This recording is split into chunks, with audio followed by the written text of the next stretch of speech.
What's going on, everybody? Welcome back to my YouTube channel. My name is Tiny Tyler. In today's video, we're going to be talking about one of the most recent Avengers Doomsday leaks that's come out. Now, full disclosure, I'm going to I'm going to read it out loud so we're all on the same page. But full disclosure, I first read this, I think, like mid last week. So this might be like a week old. So this isn't like hot, fresh off the press, right from the leak rumor thing. And to be on even more clear with you all, I started to hear some of these rumors like a year ago. But now this whole plot leak came out and I just want to talk about it. I think it sounds fucking awesome. And there's a lot of questions, a lot of speculations that I have, and I just want to kind of go over it. So I will put the link to this down below, and let's get into it. So the plot description of Avengers Doomsday opens in NYC on Tobey Maguire's Spider-Man's Earth. He's fighting Deadpool and Wolverine, who were sent there with a planet-killing bomb built by Beast to destroy Tobey's world in order to save their own universe from an incursion. Tobey battles Hugh Jackman's Wolverine, who manages to plant the device. Wolverine stays behind when it detonates, and both he and Tobey Spider-Man, along with everyone on that Earth, are killed. Deadpool escapes and returns to his own Earth, which we see in the distance. Charles Xavier watches the destroyed world below with sadness, but they had no choice. Now, okay, we're gonna do this segment by segment because like this first segment brings up so many things I want to talk about. Like, first things first, like this sounds like a really like they have so much work to do with Doomsday. Like they have to kind of get us emotionally hooked as an audience back into the film, into this series. I feel like it's lost a lot of people over the years with how crazy and wild and all over the fucking place the multiverse saga has been. So they have to establish like the real looming threat of the incursion. So they have to get us like emotionally anchored back into what's going on, because they don't like with the Infinity Saga, we had Thanos set up from like the first Avengers film. So there was some mysteriousness to it all up front. This, we're kind of flying blind. I'm sure some of you are sick of it. You're just like, what the fuck are they actually doing? I'm almost done with Marvel, like whatever your thing is. So they have a lot of ground to cover in that regard. They got to get us emotionally hooked back into the story. They have to really drive home the threat of the incursions, right? And I think they do that well here with this idea, at least with it starting with Tobey Maguire's Earth getting destroyed, because a lot of people grew up on that stuff. You know, people my age in their 30s, 40s, like they grew up with that.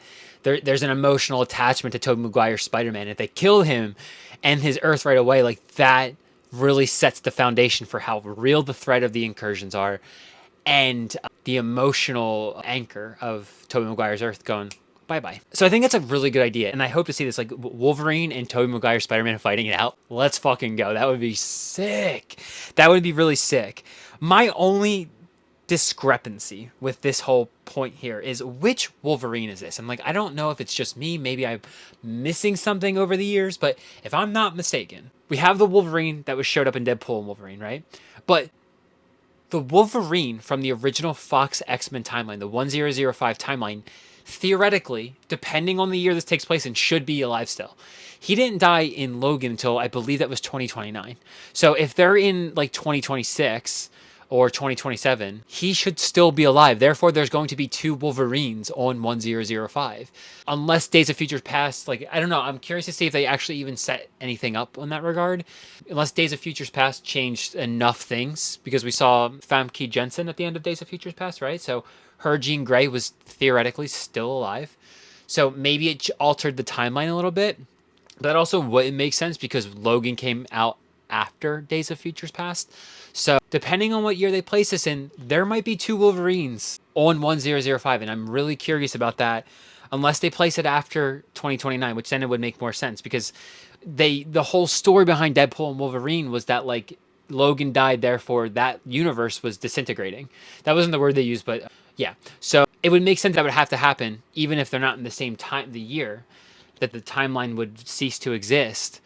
But they never really established where Deadpool and Wolverine left them in the timeline, like in the actual timeline, not which universe, but what year. So I'm curious about that. Okay, back to this now. They cut to Tony's funeral. Steve speaks with some of the heroes, including Ant-Man, before returning the stones. He goes back in time and chooses to stay with Peggy. They have a son, Jim. One day, Loki visits them. This is before the Loki season 2 finale. He tells Steve about the TVA and warns him that they will soon prune the timeline because Steve was never meant to live there or have a son. Loki offers them a way out. He can take them to a universe where they don't exist and can live in peace. The Fantastic Four universe. Before leaving, Loki gives Steve a special card to contact him. Steve and his family live there for 10 years. We then see Doom visit Stu and Franklin. Doom says he has come to speak with Reed. He warns him about the incursions and reveals their universe is next. He proposes a plan, but they must travel with him to Earth 616. Doom also asks Reed whether it's possible someone from another universe is living in theirs. They scan the planet and discover an anomaly, Steve and his family. They confront Steve, who recognizes them after living there for a decade. They explain the incursions and ask him to come to 616 to help convince the Avengers to trust Doom's plan. Okay, I'm going to stop there now, because this is really interesting. I think they're obviously, if this is true, they're tying this into the re-release of Endgame, right? By cutting to Tony's funeral. And I'm curious to see what they do here. If they, whatever scene they take from, whatever the scene they show in Doomsday, is it going to be the same scene from Endgame? Are they going to leave Endgame alone and give it a new after credit scene? Or are they going to show this scene here where they cut to Tony's funeral, Steve speaks with the heroes, including Ant-Man, before returning the stones? Are they going to show that? Maybe in both. I'm curious to hear your thoughts on that. What do you think down below? Again, this is assuming this is true. I don't actually know. I'm just speculating here. I'm just having fun with the information. I don't know a goddamn thing about this being true. Let me just clarify that. Next thing that really piques my interest here is Loki showing up to see Steve. Now, I think, like, from a storytelling perspective, that totally works. But what I'm curious about is, like, where in Loki's story arc in season 2 does that fit in?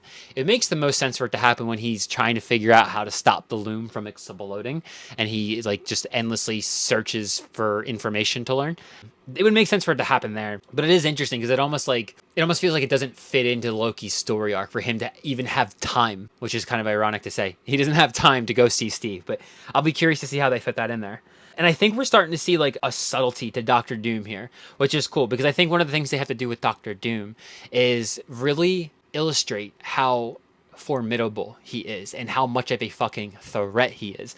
And, like, I don't think because we know it's RDJ and because he is more of a human stature, I don't think he'll have his size or the presence of a giant being like Thanos, where he's 3 humans in one, to really illustrate how strong and how real of a threat he is.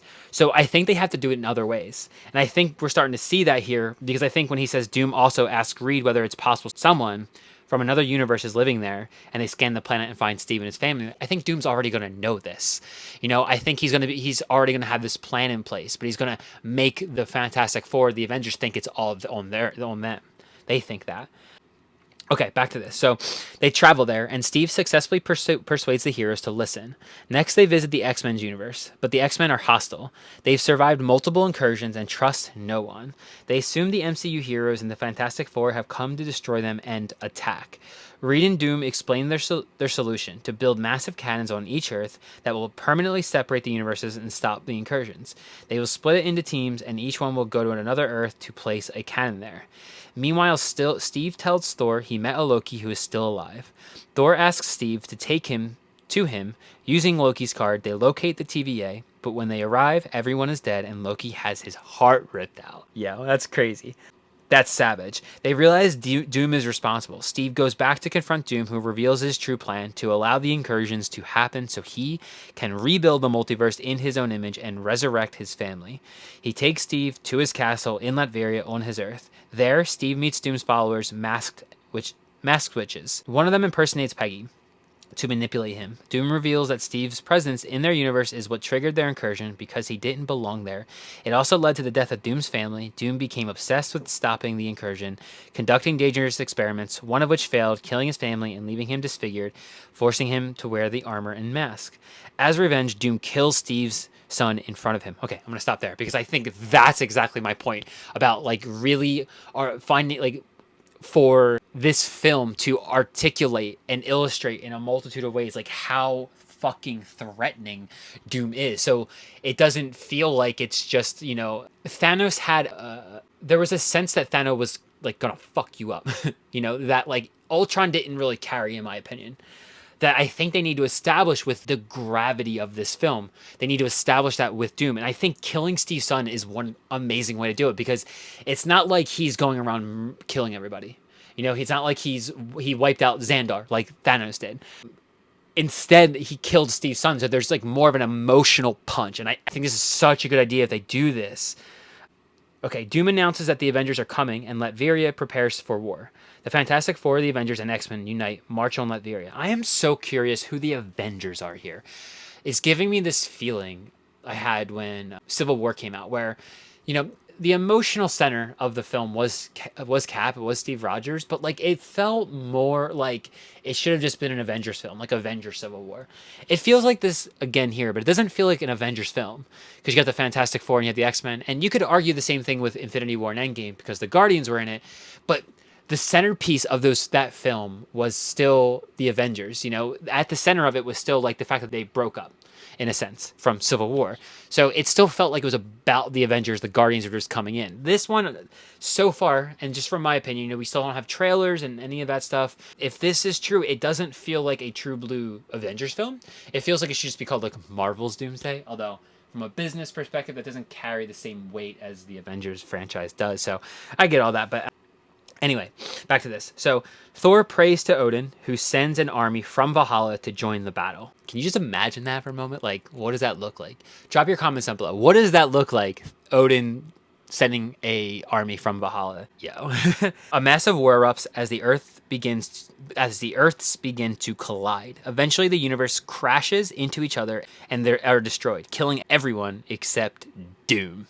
Duh. It's revealed that he stole Loki's powers, which is interesting. He ripped out his heart. Like, did he need the heart? Using them, he creates Battleworld, resurrects everyone, and erases their memories, which I'm curious how this looks. He resurrects everyone. Does resurrecting everyone give you multiple doppelgangers? They believe Battleworld is all that has ever existed. We see them living new lives in this false reality. Doom sits on the throne as the Emperor of Battleworld, the end. Now, the last thing I'm just going to say about this is the ending here. If it literally ends with him on the throne as the Emperor of Battleworld, I'm getting like the chills thinking about this. It almost feels like they're mirroring the way Loki ended. And it's kind of like they're putting him on a throne just like Loki did. And I feel like that's such a cool way to wrap that up. Because if I'm not mistaken, Michael Waldron is a part of the writing team for this film who wrote Loki Season 2. If anybody has the specifics on that, drop them down below, because I am no expert. But I just think that's I really hope they did. That would be such a cool fucking way to end that. To end with that. So yeah, that's the leak. Again, I don't know how true it is. Please take it with a grain of salt. These are just my opinions, my thoughts, my questions about it all. And the last thing is, will there be an after credit scene? What do you guys all think? I'm curious what that would even be. But that's it. That's all, y'all. I'm going to wrap it up there. Thank you all for tuning into the video. If you took anything from the video, if you enjoyed the content, if you want to see more of what I have to share, it's a lot of shit that's all over the place. I'm just talking about the things I enjoy the most. This is not an Avengers channel. This is not a Marvel channel. So I'm all over the place. If you want to see more of it, like, comment, subscribe, all the YouTube algorithm stuff. And I'll see you in the next one. Peace out.